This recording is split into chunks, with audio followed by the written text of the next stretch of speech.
তো ইমাম মাহাদি আবার কখন আসবে? আমরা তো বুঝলাম ইমাম মাহাদি আসবেন তারপরে দাজ্জাল, তারপরে ঈসা আলাইহিস সালাম, তারপরে খেলাফা, এই তো। তাহলে ইমাম মাহাদি আবার কখন? আমাদের বুয়েটের মাহাদি বের হয়, পাঞ্জাব থেকে মাহাদি বের হয়, হ্যাঁ, বাংলাদেশের ওই কোনায় মাহাদি বের হয়, সৌদি আরব থেকে ওই কোনা থেকে মাহাদি বের হয়, হয় না? খুব ভালো করে মনে রাখবেন, যতক্ষণ এই বিশ্বে একটা মালহামা না হচ্ছে মাহাদি আসছেন না। কথা ক্লিয়ার? এই বিশ্বে যতক্ষণ একটা মালহামা না হচ্ছে মাহাদি আসছেন না। তিনি আসবেন ফাতিমা রাদিয়াল্লাহু আনহার বংশ থেকে। কার বংশ? তার আসল নাম মুহাম্মদ। কি নাম? তার নাক উঁচু, নাক একদম উঁচু, খাড়া, কপাল চওড়া, চেহারার গড়নটা আমাদের নবী সাল্লাল্লাহু আলাইহি ওয়াসাল্লামের। তার বাবার নাম হবে আব্দুল্লাহ, তার মায়ের নাম হবে আমিনা। তিনি দায়িত্ব নিতে চাইবেন না, তিনি দায়িত্ব নিতে চাইবেন না। তিনি দায়িত্ব না নেওয়ার জন্য মদিনা থেকে পালিয়ে মক্কায় চলে আসবেন। ভয়ে আমাকে দায়িত্ব দিও না, এই ভয়ে। ও তিনি আরবি ভাষায় কথা বলবেন, বাংলা ভাষায় না। এখনকার মাহাদিরা পাঞ্জাবি ভাষায়, বাংলা ভাষায় কথা বলে, ঠিক আছে? এবং এই কাবা ঘর যেটা আমরা তাওয়াফ করি, এখানে যে হাজারে আসওয়াদ আছে না, আর এই যে হাজারে আসওয়াদ আর মাকাম ইব্রাহিম, এই দুটো জায়গার মাঝামাঝি মানুষ তাকে চিনে ফেলবে, এই তো মাহদি। তার হাতে মানুষ বয়াত নেবে 313 জন। কতজন? ওই তালুত বাহিনীটা 313, বদরও 313, এখানেও 313। এবার শুরু হবে আসন খেলা। এবার প্রথমে ওই আরবেরই একটা গোত্র বনু কালব। কোন গোত্র? এই বনু কালব এই ইমাম মাহাদির বিরুদ্ধে যুদ্ধ করবে, আর মাহাদি এই যুদ্ধে জয়লাভ করবেন ইনশাআল্লাহ। তারপরে সিরিয়া, শাম থেকে, শাম মানে শুধু সিরিয়াই না, ওই পুরো অঞ্চলটাই শাম, ওখান থেকে একটা দল আসবে এই মাহাদির সাথে যুদ্ধ করার জন্য। আল্লাহ পাক তাদেরকে মক্কা মদিনার মাঝখানে বাইদা নামক জায়গায় ধসিয়ে দেবে। কোন জায়গা? বাইদা। এটাই সেই চিহ্ন যেটা প্রমাণ করবে যে এই ব্যক্তি মাহদি। কথা বুঝতে পারছি? এরপরে মুসলমানদের আর কোনো পতন নাই, আর পিছনে ফিরে তাকানোর কোনো সুযোগ নাই। মুসলমানরা আর মাথা নিচু করবে না ইনশাল্লাহ কোনোদিনের জন্য। তারপর চলতে থাকবে খালি ইসলামের বিজয় আর বিজয় আর বিজয় আর বিজয়। আল্লাহু আকবার। এভাবে চলবে। তবে মাহাদি কখন আসবেন? আগে মালহামা, তারপর মাহাদি। মালহামা কি তাহলে? এটা হচ্ছে একটা বিশাল যুদ্ধ। এটা কি?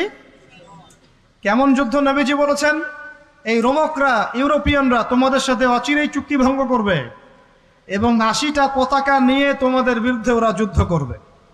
এই মালহামাটা হবে ইরাকের ফোরাত নদীর নিচেই হোক আর পাশেই হোক, আল্লাহ ভালো জানেন।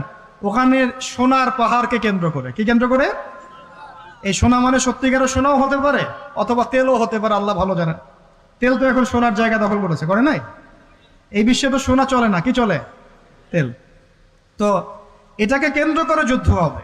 নবীজি বলেছেন ওই যুদ্ধে এত ভয়াবহ হবে যে 100 জন যোদ্ধার মধ্যে 99 জনই মারা যাবে না।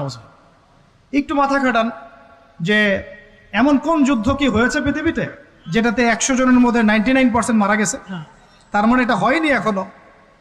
আর একটা যুদ্ধে এত % মানুষ কিভাবে মরতে পারে? যদি সেটা ঢাল তলোয়ারের যুদ্ধ হলে কি মরতে পারে? নিশ্চয়ই এমন কোন অস্ত্র সেখানে প্রয়োগ করা হবে যাতে একাধারে অনেক মানুষ তাড়াতাড়ি মারা। এটা এই অস্ত্র এখনকার যুগের কি অস্ত্র? নিউক্লিয়ার ওয়েপন্স হতে পারে, হতে পারে যদি এই যুগে সেটা হয়।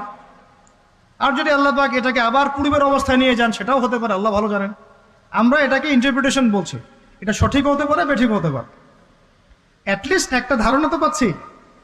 তারপর এই ইউফ্রেটিস নদীর এই সোনার পাহাড়কে কেন্দ্র করে এটা ঘটনা ঘটে। আল্লাহ নবী আরো বলেছেন সাল্লাল্লাহু আলাইহি ওয়াসাল্লাম, মুসলমানরা, আমাদের কথা বলছি, মুসলমানরা তোমরা যেন সেখানে হাতও না বাড়াও।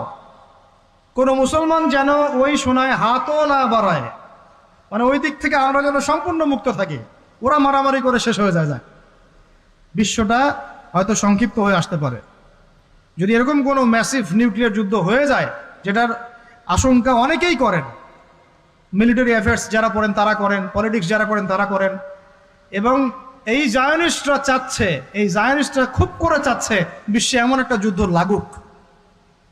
একবার ইউক্রেন রাশিয়ার ইস্যু তুলে দেয়, একবার সিরিয়ার ইস্যু তুলে দেয়, একবার একবার আফগান ইস্যু তুলে দেয়, একবার ইরাকে ইস্যু তুলে দেয়, একবার প্রথম বিশ্বযুদ্ধ লাগায়, একবার দ্বিতীয়টা লাগায়, ওরা খুব করে যাচ্ছে যেন আরো একটা লাগে।